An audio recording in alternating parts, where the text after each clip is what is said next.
Vou desativar aqui para a gente já começar. Mas obrigado por todos os comentários aí, tá bom? Então, pessoal, é o seguinte, com a live de hoje, eu quero ajudar vocês a realmente criar uma linha de pensamento, né, a respeito, em relação ao layout dos projetos de vocês. Então, vamos, né, abordar um pouquinho sobre o layout e que a gente até comentou hoje nos stories, se é posicionamento do mobiliário, dos elementos e tal. E sim, de certa forma, né, essa é realmente uma das funções do layout, que é organizar o ambiente, posicionar mobiliário, posicionar equipamentos, né? Esses mobiliários e equipamentos, eles podem ser móveis, eles podem ser fixos, né? Então, tudo isso é o layout organizando um projeto, organizando aquele ambiente.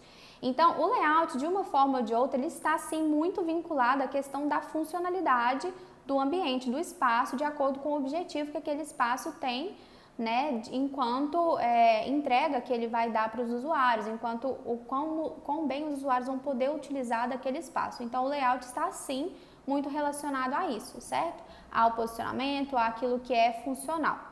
E nós aqui não vamos nos desprender, né, dessa questão da funcionalidade, porque ela realmente norteia, de certa forma, o layout. Então, mesmo a gente considerando a funcionalidade, nós vamos ver que o layout é muito mais do que isso. Então, é sempre uma tentativa da neuroarquitetura aprofundar aspectos que normalmente a gente vê de forma muito rasa, né, e simplesmente voltada muito para a questão estética e da funcionalidade. Então, é justamente isso que a gente vai abordar aqui, como que o layout também está muito relacionado e diretamente relacionado à questão da saúde, do bem-estar, da qualidade de vida, né, das pessoas, que é o que a gente quer trazer com os nossos projetos, certo? Então, eu tô com as anotações aqui, por isso que eu tô olhando pra cá, tá bom? Então, pra gente iniciar aqui, a gente vai fazer uma analogia, tá? E vamos considerar sempre um projeto, quando a gente pega um ambiente, um projeto para fazer, a gente vai considerar uma tela em branco. Então, tudo que vier a ser pintado nessa tela vai ser um elemento a mais que está preenchendo a tela e que certamente requer cautela, já que a gente está tratando de algo ali que é um plano limpo e que a gente vai interferir nele, né? Então, por que é interessante a gente pensar, né, nessa questão dessa analogia com a tela limpa? Porque tudo que tem um espaço, ou seja, todos os elementos, todos os equipamentos, todo o mobiliário, eles afetam de alguma maneira o nosso cérebro. Então, a neuroarquitetura, ela trabalha muito em entender como que as estruturas cerebrais se relacionam com o espaço. Então, quando eles fazem lá exames e testes, né, para poder ver imagens do cérebro, eles conseguem detectar quais áreas são ativadas dependendo de aspectos do ambiente. E isso é que traz a riqueza da neuroarquitetura, porque ela não fica mais uma coisa teórica, e sim uma coisa, uma área onde você consegue ter uma validação daquilo, né, que você está apresentando. Então, sempre que a gente está pensando em um espaço, em inserir elementos, né, de layout nesse espaço, nessa tela em branco que a gente falou, a gente precisa entender que nenhum elemento que a gente inserir, ele vai ser neutro, ele vai ser uma informação perdida. Ou seja, o nosso cérebro, ele vai olhar para aquilo, ele vai deliberar, ele vai tentar entender, ele vai tentar reconhecer, e isso faz parte da leitura dos espaços. E o layout está muito inserido ali nessa questão de como a gente lê os espaços, né? E aí, ao longo da live, a gente vai entendendo a importância disso. Então, para fazer uma contextualização geral aqui, nós vamos considerar o layout dos espaços como sendo, né, o elemento orientador do espaço, controlador de fluxo, setorizador. O layout também ele possibilita a questão de abertura e fechamento dos ambientes, e ele também serve como referência de navegação. E aí aqui parece que é um pouco já é o que a gente sabe por layout, setorização e tal, mas então vamos entender o que cada uma desses componentes aqui, né, que norteiam o nosso fazer layout, vamos entender como que isso vai conduzir, né, a criação a partir disso, a nossa criação a partir disso. Eu sei que ele é orientador, ele é setorizador, mas nos parâmetros da neuroarquitetura, como que eu faço para entender melhor e aprofundar nessa questão de como que se dá essa orientação, como que se dá essa setorização, como que se dá essa referência de navegação? E para isso a gente vai precisar entender um conceito muito importante dentro da neuroarquitetura, que é o conceito do GPS cerebral. Nós, enquanto seres humanos, nós temos realmente um GPS cerebral que ele vai mapear os espaços e a nossa leitura, e existe um universo, né, ali que diz respeito a esse GPS, que é muito desconhecido das pessoas, é muito desconhecido dos arquitetos. Então, sempre que a gente está lidando com a neuroarquitetura, a gente precisa entender essas questões que estão ligadas com o cérebro, ligadas com o ser humano, que a gente precisa abordar para a gente entender como atuar melhor como neuroarquitetos, né? E isso que faz o nosso repertório enquanto arquitetos crescer e também com a nossa atuação profissional ter diferenciais. Então, vamos lá. Vamos entender primeiro aqui que a capacidade de orientação nos espaços e a interpretação que o nosso cérebro vai fazer desses espaços é algo fundamental, foi e é algo fundamental para a nossa sobrevivência enquanto espécie. Então, a gente saber para onde a gente está indo, a gente saber onde nós precisamos chegar, onde que está a minha casa, onde que está a minha comunidade, isso tudo são referências que a gente tem, né, enquanto orientação, que foram cruciais para que a nossa espécie chegasse até onde ela está. Então, sempre que a gente fala de algo que foi muito crucial em termos evolutivos, né, da espécie humana, a gente já pode imaginar que o nosso cérebro, ele reage muito a essa determinada questão, porque se tem uma coisa que nos fez chegar até os dias de hoje, é o nosso cérebro, né? Ele que evoluiu, ele que se estabeleceu enquanto cérebro, né, que é capaz de ter ali as suas cognições e a sua desenvoltura melhor do que de muitas outras espécies, né, o cérebro humano. Então, quando a gente pensa no layout, a gente pensa sim no posicionamento, mas a gente também pensa que primeiro, assim, a primeira questão que a gente precisa pensar é que a gente não pode fazer com que o ambiente seja desorientador para as pessoas. Mas isso parece meio óbvio, né? Porque, assim, desorientar as pessoas não parece bom em nenhum aspecto. Mas, referente à neuroarquitetura que estuda qual que são os impactos, né, que os ambientes têm nas pessoas, como que isso afeta a nossa saúde, o que a falta de orientação causa nas pessoas, né? Se a gente pensar o layout como uma forma de orientação, que a gente vai entender daqui a pouco como que isso acontece, né? Para que a gente possa pensar o layout para ter um bom impacto na saúde das pessoas, né? E não mais voltado só para a praticidade, para a função.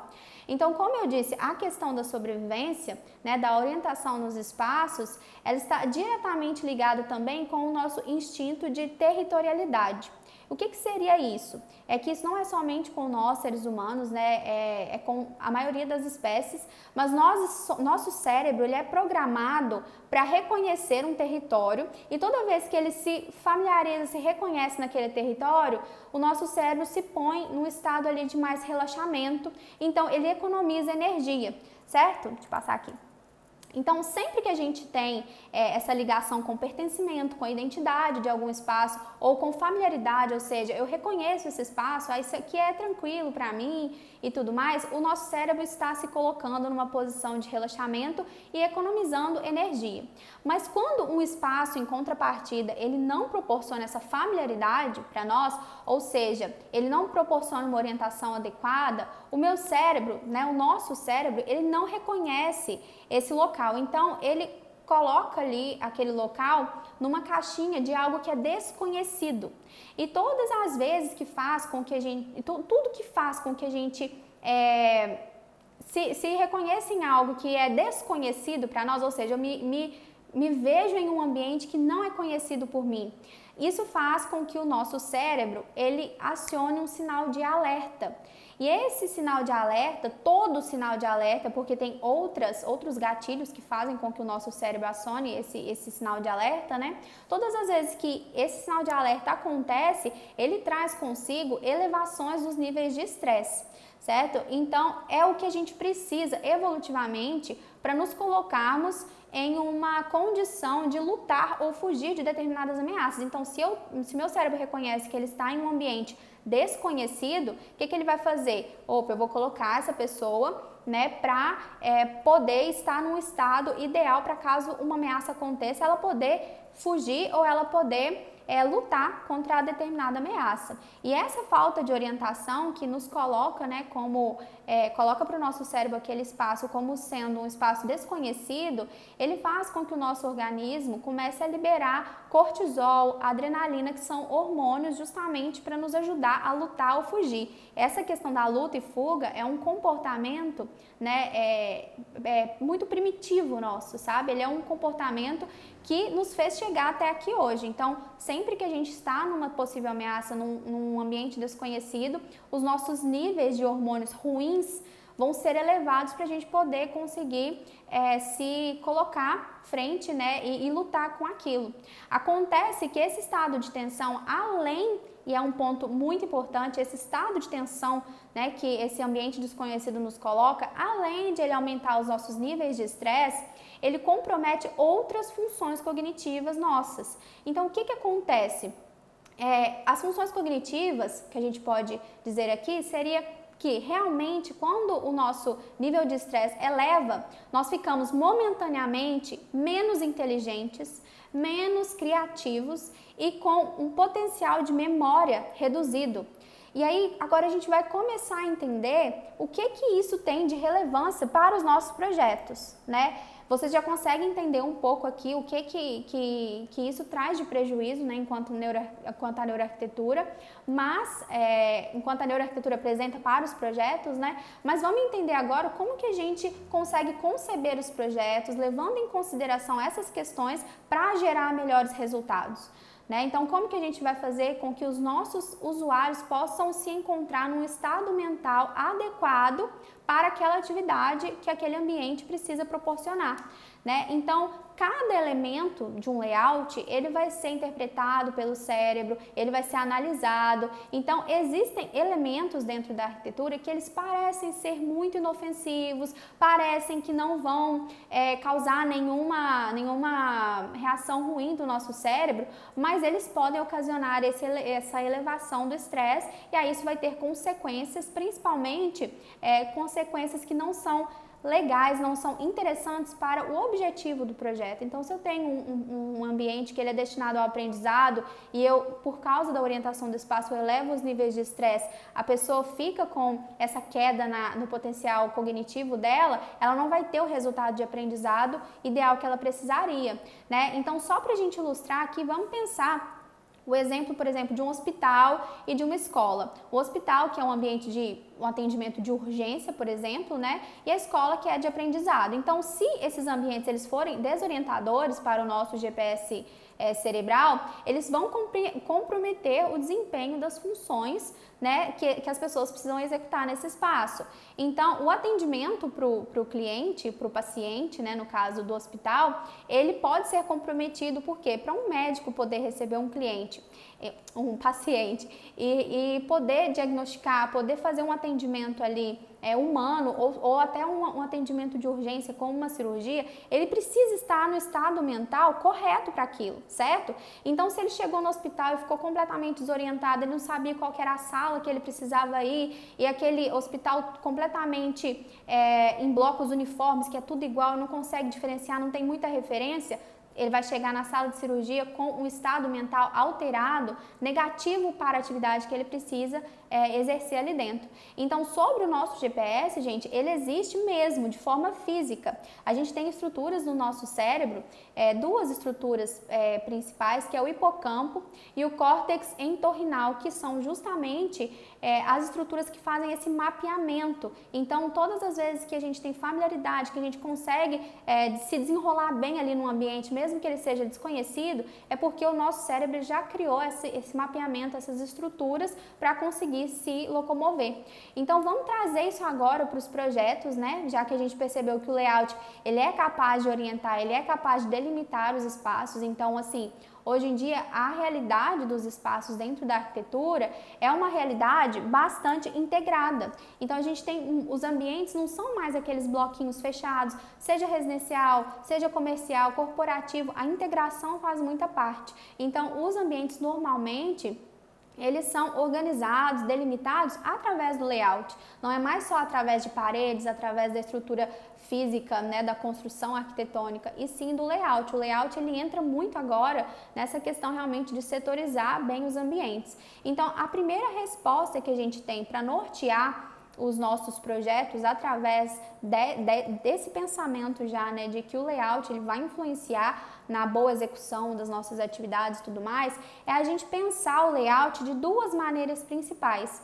E isso eu acredito que vai ser uma informação muito nova para vocês. E aí vocês prestem atenção para conseguir absorver como que vocês vão conduzir isso nos projetos de vocês. A gente vai pensar o layout em duas categorias. É o layout convite e o layout passagem. Então vamos tentar entender um pouquinho o que seria primeiro esse layout convite.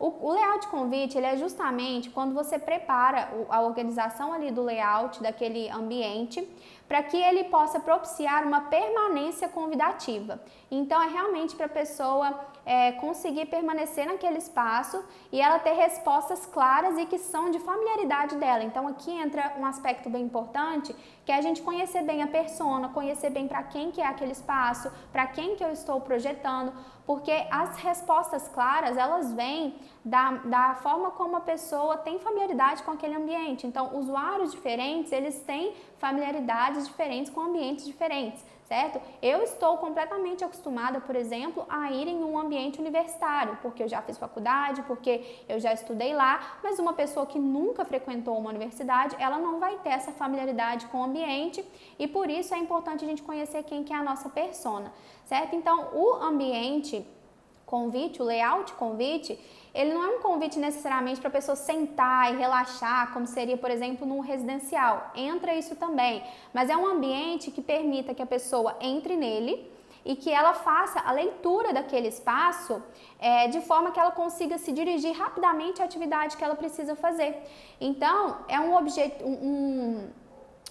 uma forma dela se direcionar uma forma dela se direcionar com uma intuição muito fácil. Então, ela consegue realmente saber o que ela precisa fazer, onde que ela precisa ir em determinado momento para exercer a função que ela precisa dentro daquele espaço. Então, vamos dar um exemplo, por exemplo, aqui de uma sala de espera, de um consultório, por exemplo. Então, quando eu entro em uma clínica, por exemplo, eu sei que eu vou ser atendida, eu sei que eu preciso aguardar a minha vez de ser chamada, certo? Então, o que o meu cérebro já mapeou sobre o ambiente clínico? Eu sei que quando eu chegar lá, eu vou ter uma sala de espera com inúmeras cadeiras onde eu vou me sentar e vou esperar a minha vez chegar. E aí eu chego numa clínica e lá as coisas acontecem de uma forma diferente. Eu não tenho essa localização ali das cadeiras e o lugar onde eu vou sentar, eu não tenho isso de forma muito clara. Às vezes essa salinha de espera, ela tá mais colocada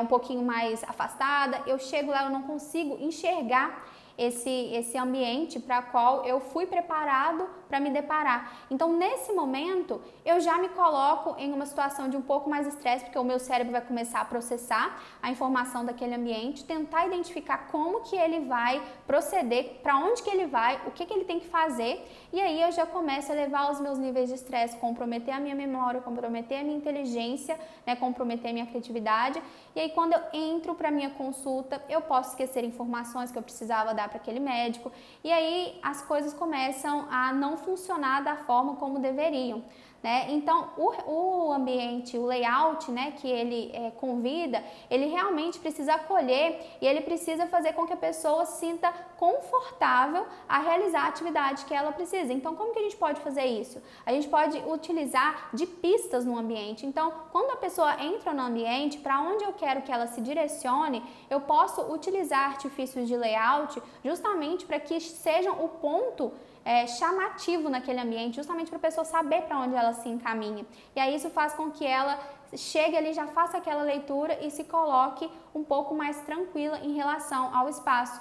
E outra forma também é a gente remover as barreiras, né, barreiras que causam desconforto. Então, todas as vezes que eu tenho um ambiente de amplitude visual, que eu consigo identificar tudo que tem ali, eu fico um pouco mais tranquila em relação a que contexto eu estou, né? Então eu me sinto mais realmente convidada. Agora, quando eu tenho inúmeras barreiras que me causam desconforto, ou seja, eu não sei o que tem ali do outro lado, será que eu realmente deveria estar me orientando para esse lado que eu estou indo? Isso faz com que a função daquele espaço, que seria conduzir realmente a atividade e fazer com que a pessoa fique confortável e fazer com que o direcionamento dela seja familiar para ela, né? Isso fica comprometido. Agora, já o layout de passagem, que a gente vai falar agora, ele é um tipo de layout que é para direcionar e dar previsibilidade para as pessoas. Então, o que acontece aqui? Qual que é a função do layout de passagem? O layout de passagem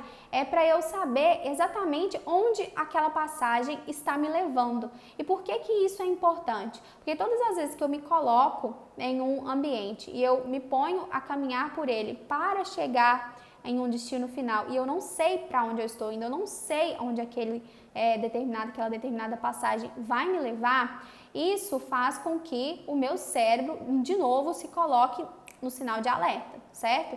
E isso não vai ser interessante, como a gente já viu, porque eu vou chegar lá naquele destino final, eu tenho um objetivo com aquilo, eu preciso realizar uma atividade ali. Então, esse percurso, quando ele me entrega uma informação sobre o que vai vir depois, ele consegue me agregar muito mais em questões cognitivas, né, e de leitura espacial, do que eu conseguiria se aquele espaço simplesmente me colocasse a caminhar e não me informasse nada sobre o que eu vou encontrar ali depois, certo? Então, a gente vai usar um exemplo aqui, eu sempre gosto de colocar os exemplos porque acho que fica muito ilustrado para vocês, né? O exemplo de uma agência bancária. Então, quando a gente chega, pensa assim, que você está indo a primeira vez na sua vida numa agência bancária, você nunca foi. E aí você já está um pouco tenso porque você não sabe muito bem como funciona. Você sabe que tem ali a ala que você vai conversar com o gerente, o caixa eletrônico, o caixa convencional, e dessa vez você precisa ir no caixa convencional. E aí você se depara com um ambiente todo fechado ali, com uma fila que é para ir para o caixa convencional, e você vai ter que se colocar nessa fila e ficar esperando chegar a sua vez. Só que essa fila, ela está em um lugar fechado por paredes ou fechado por divisórias ali que não te permite enxergar nada além daquilo. Então a fila vai caminhando e você só consegue ter noção de em qual ambiente você vai chegar quando chega a sua vez. E aí você não teve tempo de fazer a leitura de como ir até o caixa, se é o caixa que te chama, se é você que tem que se deslocar até lá sozinho, como que as pessoas fazem para sair de lá de dentro, você não viu como que é a saída. Então isso causa um nível, né, de estresse para o nosso cérebro, um nível de preocupação com que ele tem que fazer a leitura daquele espaço, que não é ideal. Então, quando você vai chegar lá no caixa para poder exercer ali a atividade que você foi, você acaba esquecendo a sua senha e aí inúmeras coisas acontecem. Agora, em contrapartida, vamos pensar em uma agência bancária completamente diferente, onde você entra e você tem um ambiente ali todo integrado, dividido realmente pelo layout, né, pelo mobiliário, e você sabe que você tem que ir no caixa convencional, só que aí você tem um ambiente com layout que convida, ou seja, um ambiente de layout que te direciona e que te faz ter familiaridade com aquele ambiente. Então, normalmente eu sei que as filas vai ter uma espécie de fila para o caixa convencional e tal, então você se coloca naquela fila, mas diferentemente da outra, né? Essa fila, ela te proporciona uma amplitude visual onde você vai conseguir enxergar como que é o ambiente lá dos caixas. Então, você está caminhando até lá, você ainda não chegou lá, mas você já sabe como que está funcionando a logística ali, se é o caixa que está chamando, para onde você tem que te direcionar, onde que aparece ali no televisor o guichê que você tem que ir. Então você já vai para essa experiência, né, com esse ambiente muito mais tranquilo, muito mais preparado para exercer aquilo que você precisa ali, justamente porque ele te permitiu fazer uma leitura mais ampla daquele espaço. Então, os ambientes hoje em dia, eles têm essa característica bem integrada, né, mas não são todos, e muitas vezes essa integração, essa fácil leitura, esse layout que convida, direciona, e esse layout que te faz passar por um ambiente, né, e te indica, né, por exemplo, nesse outro banco que a gente falou primeiro, essa agência bancária, Se nessa fila tivesse um vidro, por exemplo, na parede assim lateral, onde a pessoa está na fila, mas ela consegue ver do outro lado. Isso já dá uma previsibilidade para esse ambiente muito grande, que faz com que o nosso organismo já baixe ali a guarda, já entenda, né, como que vai funcionar aquilo e já se familiarize com o ambiente que ele vai chegar daqui a pouco. Então, outra questão assim bem importante que seria acho que o último insight que eu vou deixar para vocês sobre essa questão do layout é como a gente poder observar a natureza, que é algo assim, um dos fundamentos da neuroarquitetura, né? A gente observar a natureza e aprender alguma coisa com ela. Então, quando a gente está falando de orientação nos espaços, de navegação nos espaços, a gente precisa entender como que isso se dá na natureza. Porque certamente, se nós chegamos aqui até hoje, nosso cérebro está acostumado com o ambiente natural. Ele habitava a natureza, ele ficava ali inserido no meio da natureza sem um ambiente construído e ele se orientava ali no meio. Então, como que isso acontecia? Isso acontecia, gente, justamente através das referências. Então, o espaço natural, ele é cheio de referências. Então, uma pessoa que se coloca em um espaço natural, ela precisa realmente se orientar ali dentro, ela tem os rios, ela tem as pedras, as montanhas, tudo isso como referência de onde ela está, para onde ela tem que ir, né, em que caminho seguir. E essas referências do próprio espaço, né, que podem ser trazidas através do layout, e são muito trazidas através do layout, são justamente um grande insight para a gente, né, para a gente poder projetar, porque a ausência dos pontos de referência, elas fazem com que os ambientes criem problemas, né? Então, eu vou usar outro exemplo aqui para vocês, que é um exemplo que aconteceu comigo, porque onde eu fiz faculdade, né, se alguém aqui fez faculdade na Universidade de Itaúna vai entender o que eu tô falando, o prédio de arquitetura lá, ele é um formato retangular, e ele tem um pátio interno no meio, né? Então as salas ficam todas ao redor ali do pátio e o guarda-corpo de todas as salas ali dá para o pátio, né? Tem um corredor ali em volta que sempre dá para o pátio é todo aberto. E aí tem o jardim ali no meio e tudo mais. E aí ele é retangular, ele só tem uma passagem no meio para você passar de um lado para o outro e pelas laterais. E o nosso prédio lá da faculdade, nosso não, porque eu não tô lá mais, mas o prédio da faculdade, ele tinha duas entradas, uma entrada principal e uma entrada aos fundos.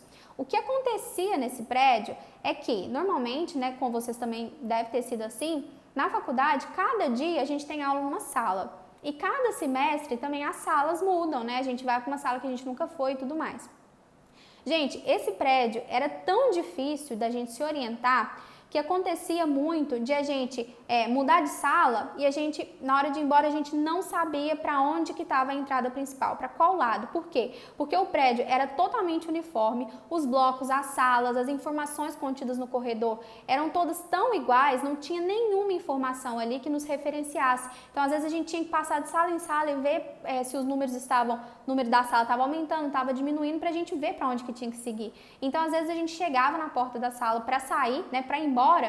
Alguns falavam que era para lá, né? O colega estava indo para lá. Não, gente, é por aqui, não, é por aqui. E a gente tinha que chutar um lado para a gente poder ir, porque realmente a gente não conseguia identificar com certeza onde a gente estava. Principalmente porque a gente às vezes se locomovia de um espaço para o outro, né? De uma lateral do prédio para o outro. Às vezes o professor pedia para fazer alguma coisa lá embaixo, na hora de você subir, você custava achar sua sala. Era uma coisa assim, inexplicável. E aí, o que acontece nesse sentido?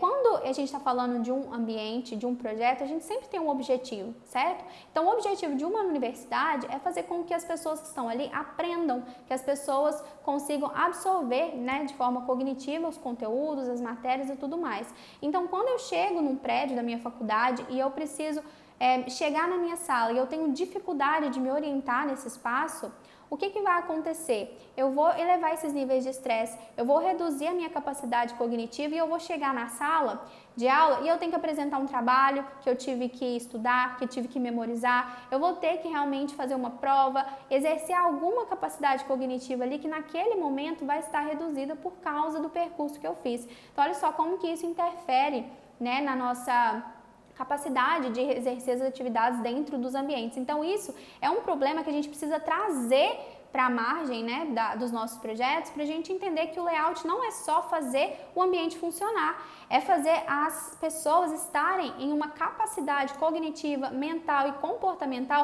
para exercer as atividades que são o objetivo daquele projeto, certo? E o mais interessante disso tudo, talvez seja você adquirir essa capacidade, adquirir essa divisão na sua cabeça sobre o que é um layout convite, o que é um layout passagem e poder apresentar isso para o seu cliente, porque quando um cliente te pede um projeto e você apresenta o projeto para ele com soluções, né, que são baseadas nesses aspectos que ele nunca imaginaria que um arquiteto poderia pensar. Então, olha só, a gente vai solucionar a questão da orientação aqui no espaço, porque as pessoas que estão aqui, elas precisam praticar e exercer atividades cognitivas, no caso de uma escola, por exemplo, elas precisam aprender aqui dentro e essa orientação do espaço, ela precisa ser muito bem condicionada, muito bem direcionada para que seus alunos possam realmente exercer isso de forma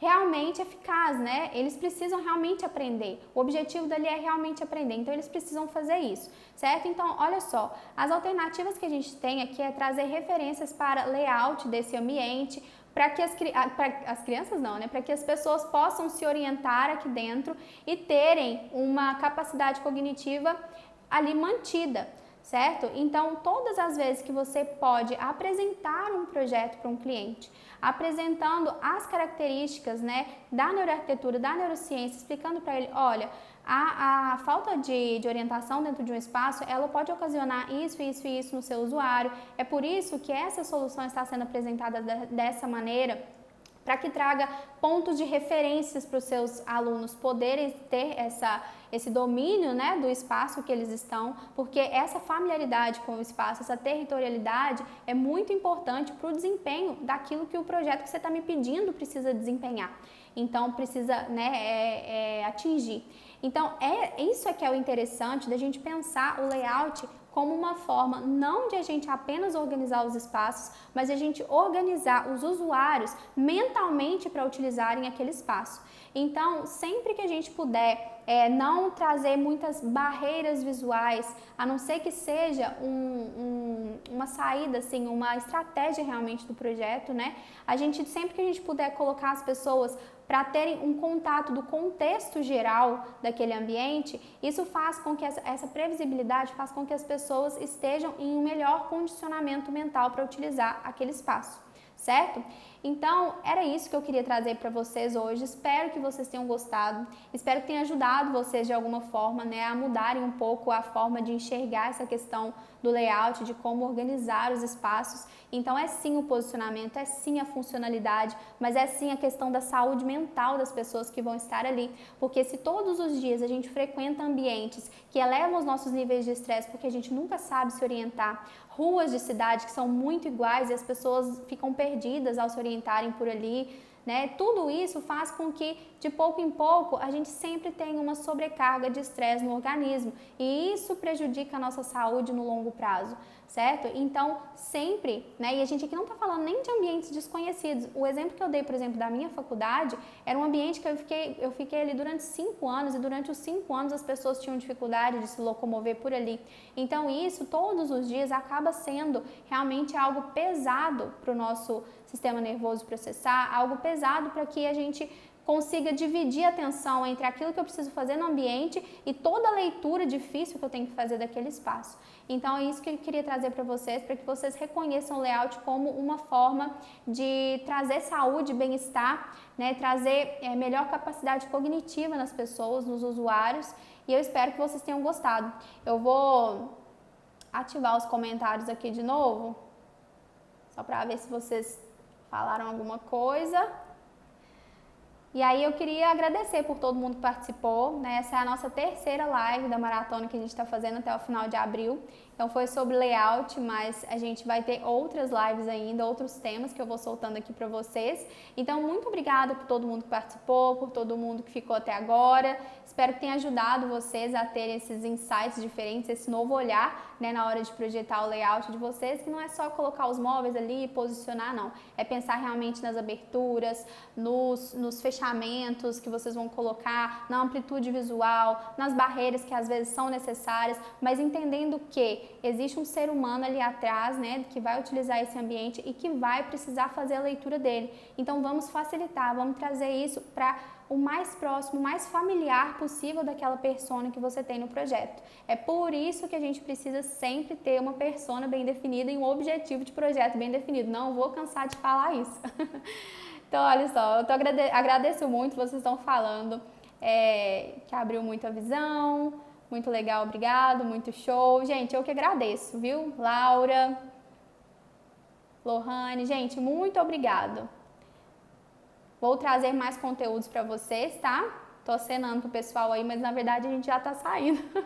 Já estamos acabando. Mas quinta-feira a gente tem mais. E agora eu só queria dar um recadinho rápido para vocês, que eu estou querendo trazer conteúdos também com outras pessoas, né? Fazer lives com outras pessoas. E aí eu acho que a gente vai conseguir trazer ainda mais informação, né? E tornar isso ainda mais interdisciplinar, mais multidisciplinar. Eu acho que vai ser interessante para todos vocês. Então, muito obrigada, a gente vai ficar por aqui. Uma boa noite para todos vocês, muito obrigada por terem ficado, né? Espero ter ajudado vocês, que esse é o meu intuito mesmo, né? Ajudar vocês aqui. Então, um beijo, gente, muito obrigada e até a próxima live, até quinta-feira, viu? Tchau, tchau!